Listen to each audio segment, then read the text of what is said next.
Se terminó el torneo clausura, al menos la fase regular. Hubo acción de los equipos rosarinos. Perdió Rosario Central y es noticia.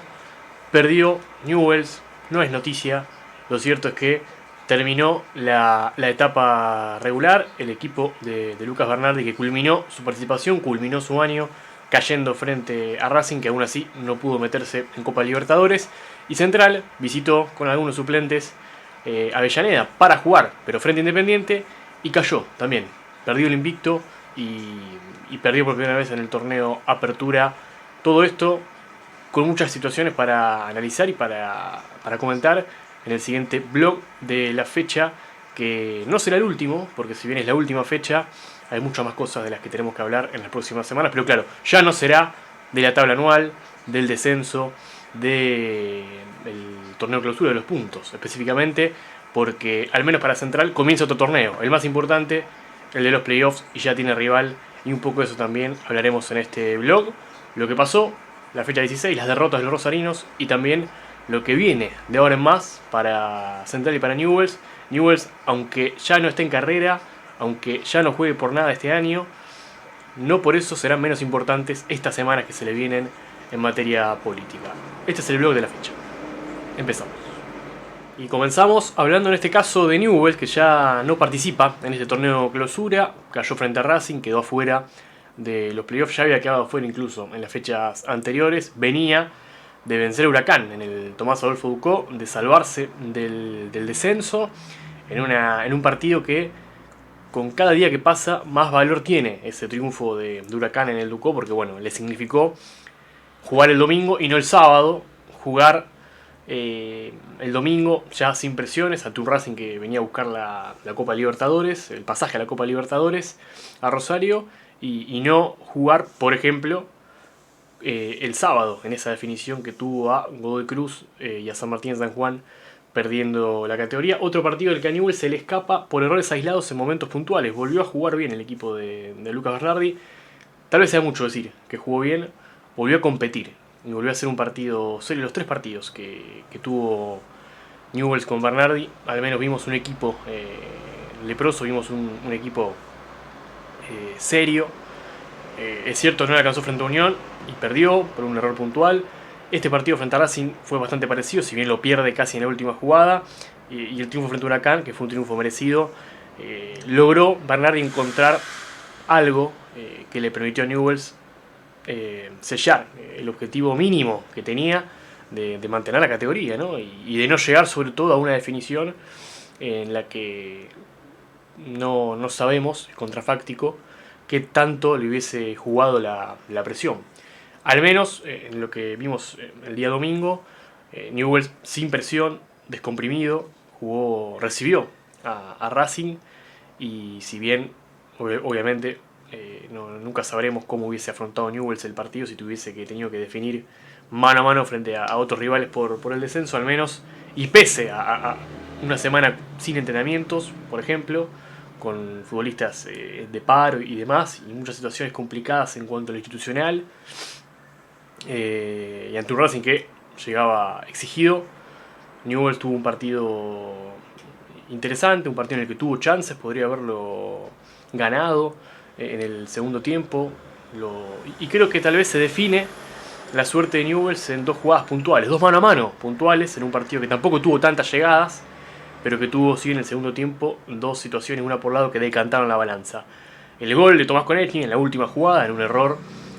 compartido, un poco entre Lucas Sosa y Verbanega, que le da una pelota muy comprometida a Valentino Acuña, que no logra perfilarse para poner el cuerpo, pierde la pelota, no había falta sobre el futbolista de Newell's, pero bueno, lo cierto es que es un error compartido porque bueno, Vanega, estando de frente a la jugada, lo comprometió en una de las últimas pelotas de la noche, y que tal vez esa pelota tendría que haber ido hacia el área de Cambeses y no un pase corto, pero bueno, un error de lectura de Vanega, que encima había entrado en el segundo tiempo, y está bien que ingresara porque Newell's necesitaba de la claridad de Vanega, que no estuvo en este último partido, y se demostró en esa última jugada. Newell's cometió un error A partir de eso llega la réplica de Racing, la defensa abierta con Mosquera que había subido, por ejemplo, tal vez para buscar ese cambio de frente de Banega que no fue. Konechny que quedó mano a mano y definió ante un Spínola que, para colmo, se trastabilló en la carrera hacia buscar taparle el tiro al delantero ex Godoy Cruz justamente,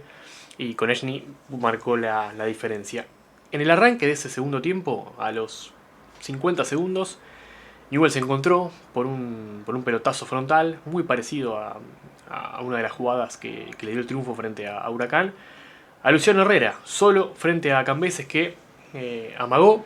y definió por arriba mal, se le fue muy por arriba el remate a Luciano Herrera. Bueno, tal vez en esas dos jugadas haya estado en una la posible victoria de Newell's y en otra la concreta victoria del equipo de Gustavo Costas, diferencias que se marcan, tal vez por jerarquía, tal vez por fortuna, por pericia. Bueno, lo cierto es que Newell's tuvo el triunfo en esa jugada, o al menos la apertura del marcador, y Racing encontró en un partido en el que no jugó bien el equipo de Gustavo Costas, le costó mucho a Racing, termina encontrando el gol del triunfo para bueno, que la academia ahora siga en carrera en este torneo clausura. Newell's, como ante Unión, volvió a jugar 5-3-2 porque Martín Luciano, que en el partido frente a Huracán había jugado en la mitad de la cancha como volante por izquierda, volvió a jugar en la defensa, en la línea de 5, bien clara, se vio desde el principio. Y bueno, tal vez sí Bernardi en este partido no le pudo dar con los cambios la impronta que tal vez le había dado en partidos anteriores. Efectivamente, de este interinato, de este segundo ciclo de Bernardi como técnico, queda la estadística, ¿no? 3 puntos sobre 9 posibles. Pero si uno mira el contexto y mira el rendimiento de Newell's en estos 3 partidos, encuentran un triunfo de visitante y 2 partidos en los que Newell's no mereció perder y lo perdió por jugadas puntuales. Y tal vez ese sea uno de los argumentos por el que Newell's tiene muchas cosas que cambiar para el 2026, más que nada el plantel. Creo que en esa racha de 8 o 9 partidos invicto que Newell's tuvo con Fabiani, y en esta tríada de 3 partidos en las que Newell's tuvo que sobrellevar una situación límite, allí se vio el verdadero techo del equipo y vimos el piso en esa mala última racha de Fabiani y en el arranque con Mariano Sosa, un equipo que realmente desde el arranque apuntó para pelear abajo, para estar bien abajo, y estuvo bien abajo. Arrancó muy abajo y terminó cayéndose y terminando 27 de 30 en la tabla anual, perdiendo 15 partidos de 32 en el campeonato, entre apertura y clausura. 16 fechas tuvo cada torneo, bueno, es casi un torneo entero de derrotas. Lo de Newell's, una muy mala campaña que bueno, lo va a complicar a Newell's en el promedio para el año que viene, si bien la chance real y concreta de perder la categoría la tuvo hasta la fecha anterior, que encontró el triunfo frente a Huracán,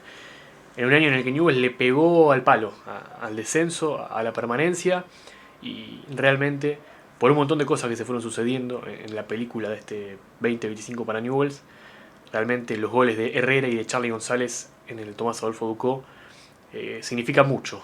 para una institución que puso en juego muchos años de historia en este 2025 que bueno, no dio la talla desde lo futbolístico en ningún momento, más allá de que incluso Fabiani tuvo un buen cierre de torneo de apertura, que tuvo la chance de hacer un clausura interesante, pero desde la planificación, desde las decisiones de Fabiani, de la dirigencia sobre todo, encontramos un equipo que le volvió a pasar lo que le pasó en 2024 y en 2023 y en 2022, un equipo que no pudo evolucionar de la mitad de año hacia el fin de año, y terminó con menos recursos, con menos jerarquía y jugando lógicamente mucho peor. Por lo tanto, los resultados que tuvo Newell's sobre todo en el cierre del torneo clausura, en el que bueno, salvo ese triunfo tranquilizador frente a Huracán, fue un equipo que se acostumbró a perder y a perder de mala manera, ¿no? Más allá de que estas últimas 2 derrotas, Unión y Racing, no fueron así. De hecho, ni siquiera fueron merecidas. Lo que viene para Newell's ahora, el 14 de diciembre, el día más importante del año para Newell's. Lo que pase en los comicios ese domingo va a definir las cartas para los próximos 4 años, y seguramente un Newell's que va a tener que tomar muchas decisiones, y muchas decisiones difíciles también, respecto a cómo proyectará Newell's la cuestión institucional, económica, sobre todo, pero fundamentalmente la deportiva, en la que Newell's ha estado a la deriva en los últimos, sobre todo 2 años, con esta gestión de Ignacio Astore. Hablaremos de la era Astore en otro video seguramente, hay mucho para hablar en los próximos días, porque bueno, se vienen discusiones y debates que espero que se den respecto a modelos de clubes y bueno, y sobre todo el panorama deportivo de cara al 2026 de Newell's, que es bastante incierto. Poco más que agregar, ¿no? De un partido en el que Newell's volvió a caer, que hizo un partido, creo yo, con lo que tenía a disposición, competitivo, inteligente, pero claro, en la última jugada del partido cometió errores que no pueden cometer, y bueno, Racing, como cualquier otro equipo, creo yo, como la mayoría de los equipos de Newell's con mejores recursos, ante ese tipo de errores no falló. Allí estuvo la diferencia. En el coloso Marcelo Bielsa, Newell's terminó la temporada y ahora deberá reorganizarse a toda línea, en todos los aspectos, para que el 2026 lo encuentre tal vez en una posición más alta de tabla. Si vemos los últimos años, Newell's el año pasado terminó entre los últimos en la liga, muy abajo en la tabla anual, y este año incluso la tabla anual lo tuvo hasta la penúltima fecha en riesgo de perder la categoría. Solamente Newell's, entendiendo este año como un año en el que tranquilamente podría haber descendido, va a poder rearmarse para el año siguiente, ¿no? Si sigue subestimando, creo yo, la situación, bueno, será más complicado, lógicamente, para que Newell's salga lo que se le venga. Pero bueno, por lo pronto, futbolísticamente ha terminado el año de Newell's. Arrancó con Soso, que tuvo el 80%, 75% del año a Lucas Bernardi, y que terminó los últimos 3 partidos con Lucas Bernardi teniendo que hacerse cargo en una situación límite del club y complicada personalmente también para Lucas Bernardi por cuestiones familiares, y eso me parece que vale la pena destacarlo. Y bueno, logró por el triunfo frente a Huracán mantener la categoría en un año en el que todo el resto de sus objetivos no los cumplió, más allá de que hizo su mejor actuación en lo que es la Copa Argentina en cuanto a lo lejos que llegó, pero claro, sucumbió, y de mala manera, frente a Belgrano en San Luis. Por lo tanto, no se puede tomar como un buen torneo la Copa Argentina de Newell's este año, a pesar de que sí, fue menos mala si uno compara las estadísticas con los años anteriores, y un Newell's que sigue sin poder meterse a los playoffs de un torneo, ni en apertura y clausura este año, ni en Copa de la Liga 2024, 2023, 2022 y 2021, ni siquiera cuando los primeros 4 clasificaban. Ahora clasifican los primeros 8. Newell's no es uno de los pocos clubes, creo yo, que nunca han podido jugar los playoffs, y bueno, y eso realmente habla de que futbolísticamente el nivel de Newell's ha sido subterráneo en estos últimos años, y bueno, deberá cambiar, y mucho, para lo que resta para lo que será el arranque del próximo año, con nuevos dirigentes, con nuevas autoridades, con nuevo técnico, y con seguramente un plantel radicalmente opuesto, porque bueno, incluso hay muchos contratos de futbolistas que se vencen, muchos jugadores que no van a seguir, muchos jugadores que vuelven a sus clubes, y todo indica también que la situación financiera de Newell's será delicada, al menos para el presupuesto con el que cuente el año próximo. Por lo pronto no me extrañaría un plantel nuevo, pero con muchos juveniles, o no con contrataciones tan ostentosas. Toda una incógnita, al fin y al cabo, de lo que lo que será Newell's el año que viene, en el 2026, pero bueno, eso ya será debate para los próximos días, porque pasamos ahora a lo que ocurrió con Central. Y hablamos de Central para comentar un poco por arriba lo que fue la derrota de Central ante Independiente en el estadio Ricardo Enrique Bocchini, en Libertadores de América. Un Central que, bueno, estos últimos dos partidos que le quedaban de la etapa regular, eran partidos en los que Central tenía que hacer gestión de minutos, gestión de tarjetas, gestión de cargas y, bueno, guardar lo mayor que pudiera para que el equipo llegue a punto. Tampoco podía prescindir de todos sus futbolistas en 15 días, porque bueno, también la inactividad cuenta en el fútbol argentino, pero sí tenía la posibilidad Central de cuidar, sobre todo en este último partido frente a Independiente. Lo hizo a futbolistas que estaban al límite de tarjeta, pero después cuando uno vio el equipo que salió a jugar el sábado frente a Independiente, no veía un equipo tan alternativo, porque encontraba en el arco a Brown, porque la defensa tenía, bueno, a Comar, tenía también en la mitad de la cancha a Ignacio Malcorra y bueno, a Hamilton Campas, que bueno, también fue titular. Y bueno, tuvo Central un partido, creo yo, en la línea de los partidos que venía haciendo, un partido parecido al de San Lorenzo, flojo en el primer tiempo, mejorando en el segundo y hasta incluso haciéndolo figura a Rodrigo Rey, pero un Independiente que sí se jugaba cosas importantes, porque si bien ya estaba eliminado para entrar a los playoffs, tenía la chance de, si ganaba y si espera, que de hecho sigue esperando el desenlace de este torneo clausura para saber qué tantos cupos se liberan y si ingresa o no a la Copa Sudamericana del año que viene. El equipo de Quinteros sabía que tenía que ganar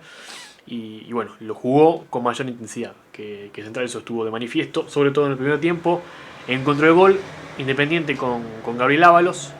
y luego creo yo Independiente se dedicó a batallar, a pelear el partido más que a jugarlo. Y Central, si bien mejoró levemente en el segundo tiempo, no le alcanzó, no fue todo lo claro que podría haber sido ante un Central también con un equipo suplente, sin Belis y sin Di María. Lógicamente que el ataque de Central era lógico que se parezca mucho más al del primer semestre que al de este, y pasó. Un Santi López que no está al nivel, para colmo, de ese primer semestre.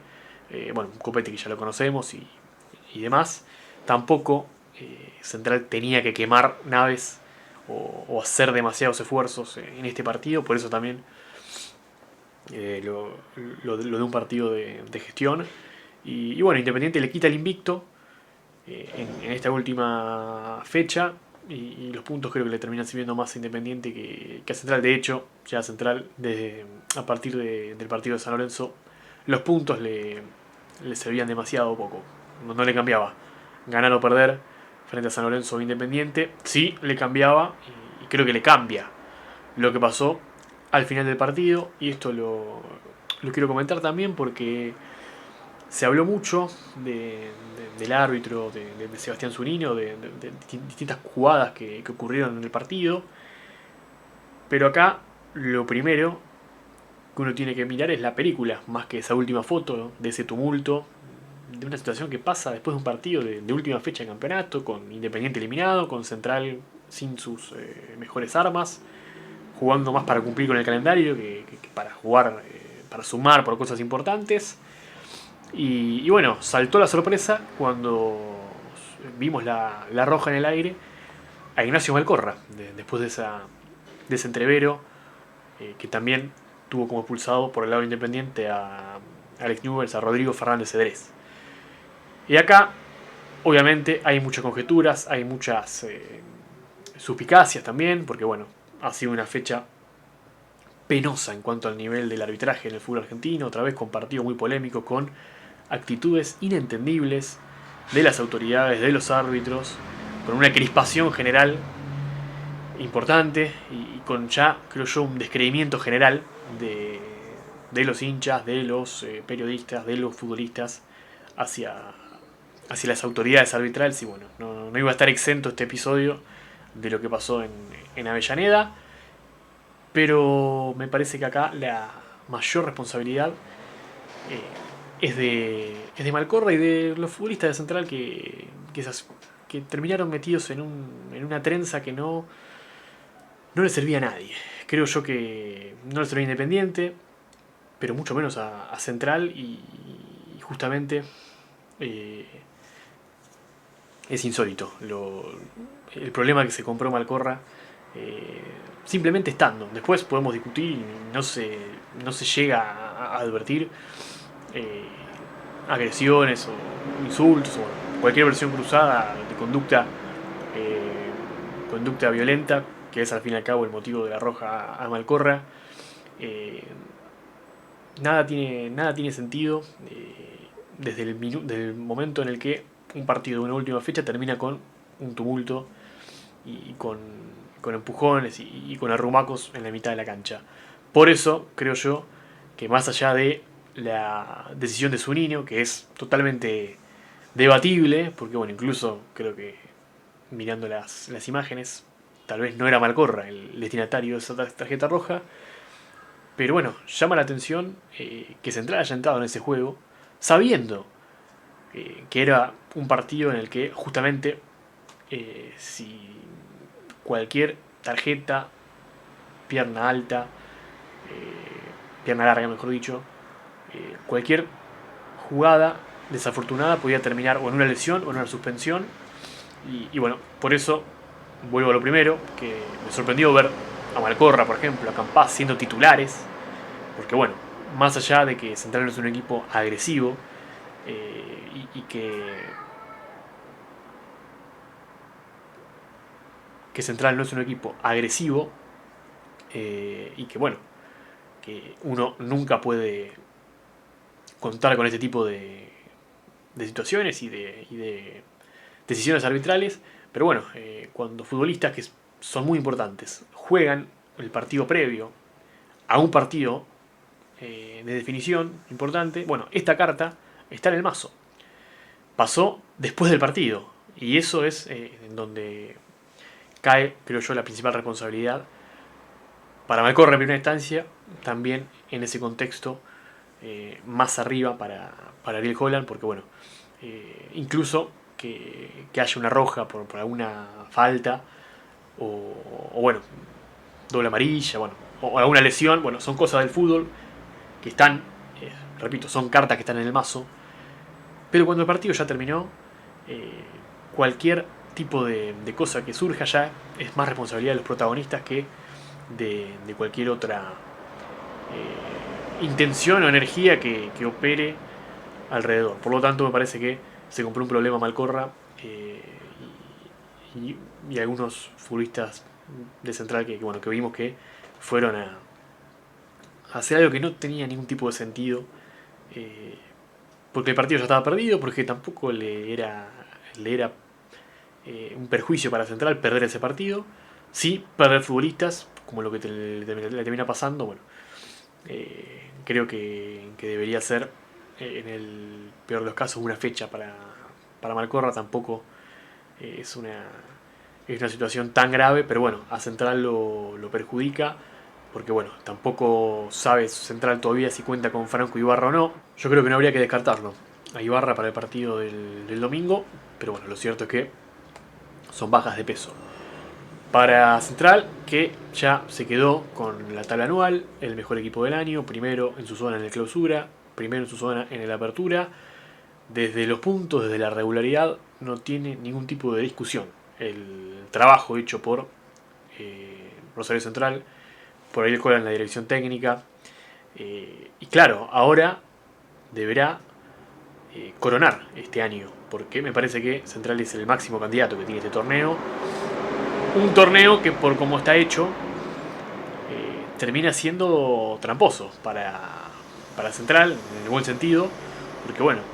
un traspié en esta parte del año lo puede dejar sin títulos. De hecho, lo va a dejar sin títulos en caso de perder este año. Y bueno, uno ve la tabla anual, ve la tabla de la apertura, la tabla de clausura, y bueno, resulta injusto que Central corra riesgo de terminar sin títulos este año. Pero bueno, este campeonato ha estado diagramado de esta manera, y como tal vez en algún momento le tocó a favor a Central, sin ser el mejor, y a partir de una racha en la parte final del 2023 pudo meterse a los playoffs y ganar luego la Copa de la Liga.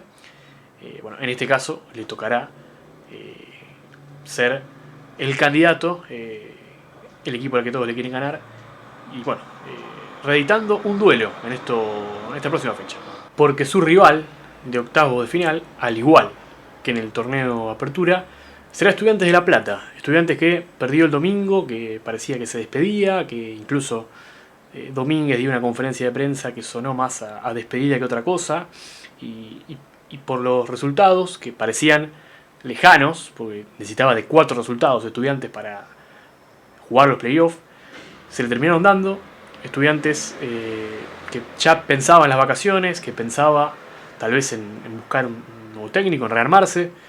tiene que reclutarse y volver a juramentarse para jugar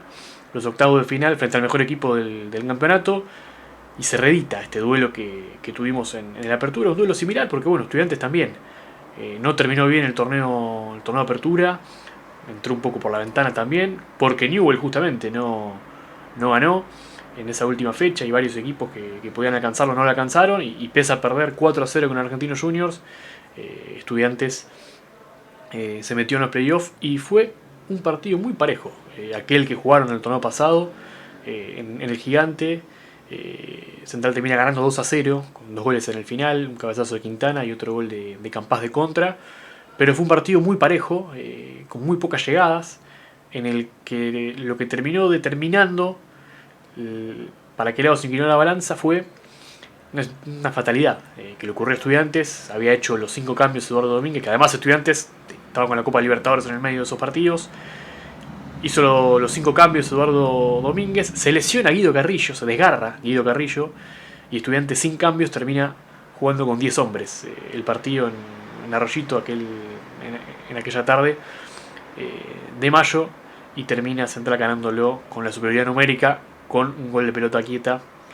con Quintana, y luego lo liquida Hamilton Campás. Y bueno, fue un partido, más allá de que terminó siendo Central muy superior a partir de esa acción, un partido parejo, y bueno, un Estudiantes que sabe jugar los duelos de mata-mata. Lo demostró en la Copa Libertadores también, en el que le hizo una buena serie a Flamengo, perdió por penales como local, pero hizo una serie en la que constantemente estuvo un partido. Y bueno, un Estudiante que también llega desgastado, creo yo, el ciclo de Eduardo Domínguez, con un año en el que Estudiantes ni por tabla anual termina metiéndose a zona de copas, quedó fuera de la Sudamericana incluso, y tiene la chance de jugar copas solamente si gana el torneo, y lógicamente es campeón y va a la Copa Libertadores, pero esa posibilidad que pende de un hilo es la que confirma que, bueno, no sé si confirma, pero bueno, que lo pone a Estudiantes en un año en el que, bueno, no estuvo a la altura de los resultados que Estudiantes buscó, que tuvo el año pasado, por ejemplo, en el que fue campeón, y que bueno, que este año no pudo ser un equipo regular, y justamente va a enfrentar el equipo más regular de todos, ¿no? Un Estudiante que tuvo momentos, que tuvo incluso la chance de ilusionarse con la Libertadores, pero que en el torneo local le costó siempre, que le costó desdoblarse, y bueno, tendrá un mano a mano en Arroyito, una revancha si se quiere, y será un rival de cuidado para Central, aunque no venga bien Estudiantes, aunque le falte Guido Carrillo, porque bueno, Guido Carrillo fue suspendido por 4 fechas por una agresión sin pelota a un futbolista de Tira en la penúltima fecha. Tampoco tiene a Santiago Escasíbar, que es otro de los puntales del equipo de Domínguez. Central llegará con bajas, Estudiantes también, y para colmo el presente de Estudiantes no es el mejor, así que Central parte como favorito nuevamente en este duelo de octavos, pero yo no sé si hubiese sido el rival ideal para Central, porque más allá de haberle ganado en el Apertura, le costó, tuvo que trabajar aquel partido, y bueno, deberá hacerlo nuevamente este domingo 17:30, cuando Central en Arroyito reciba a Estudiantes en los octavos de final, en este caso de Clausura, y un partido que se las trae seguramente, porque Incluso Estudiantes con esta situación, sabiendo que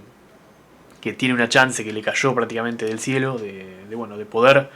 redimirse, de que el ciclo de Eduardo Domínguez tenga un capítulo más, bueno, seguramente Estudiantes saldrá a jugar el partido más importante del año, el único que le queda además, al menos por ahora, y Central deberá jugar con eso, deberá jugar con la presión, con la obligación de ser el equipo que, por la lógica, debería ganar el torneo y avanzar en estos playoffs, sabiendo que bueno, venimos de un torneo de apertura en el que Central fue muy sólido en la etapa regular y se mancó luego en los playoffs, perdiendo un cuarto de final frente a Huracán. Un Huracán que por minutos en la jornada de ayer también iba a ser su rival. Luego pasó lo que pasó en cancha de Barracas y el equipo de Kubelka quedó afuera de todo. No mucho más que agregar. Un Central que, bueno, preparará los playoffs, se viene lo más importante. Ya lo dijo Holland, lo dijo Di María. Central con la obligación de, si quiere sumar una estrella este año, más allá de que tiene incluso una chance concreta, una final el año que viene, que suma estrella, bueno, tiene la chance de ser campeón este año, y para eso deberá demostrar todo lo que demostró en la etapa regular en estos playoffs, que van a ser durísimos, con el agregado en este caso que no teníamos en la apertura, de que habrá alargue en caso de igualdad a los 90 minutos, y creo yo que esto, si bien es más justo en el sentido de que, bueno, habrá más minutos de juego y que a veces por ahí los equipos se enamoran mucho de la idea de definir en los penales y los partidos se hacen complicados de ver. Pasó un poco en la apertura, creo yo, esto. Me parece que por la época en el año en la que estamos, por las altas temperaturas, porque bueno, la final está programada para jugarse en el Madre de Ciudades, y porque venimos de una temporada larga, no sé si es la mejor decisión que haya alargue. Sí, en la final, creo yo, por la final realmente es el partido más importante del campeonato, pero bueno, esperemos que no lo sufran los jugadores, sobre todo jugar 120, 130 minutos con temperaturas altas como las que se vienen, indefectiblemente por la época del año en la que estamos. Hasta acá un poco el resumen del blog, con la derrota de Newell's y el cierre de su año, un paupérrimo 2025, con el cierre de la etapa regular para Central, cayendo frente a Independiente, pero sobre todo ya pensando y empezando a imaginar ese duelo frente a Estudiantes del fin de semana que viene, que bueno, seguramente será también material de análisis más adelante. Seguiremos con mucho más contenido, con mucho más cuestiones para analizar y para revisar y para valorar de Newell's y Central en este 2025. Uno ya no jugando, pero estando inmerso de semanas importantes en cuanto al cambio de rumbo dirigencial, institucional, y un Central que sí, que va por la gloria, por el premio grande, por ser campeón del torneo clausura, y comenzará este fin de semana ese camino en los playoffs cuando enfrente a Estudiantes. Hasta aquí un poco el blog de la última fecha del torneo clausura. Se terminó la etapa regular del fútbol argentino en este 2026, se definió la tabla anual, se definieron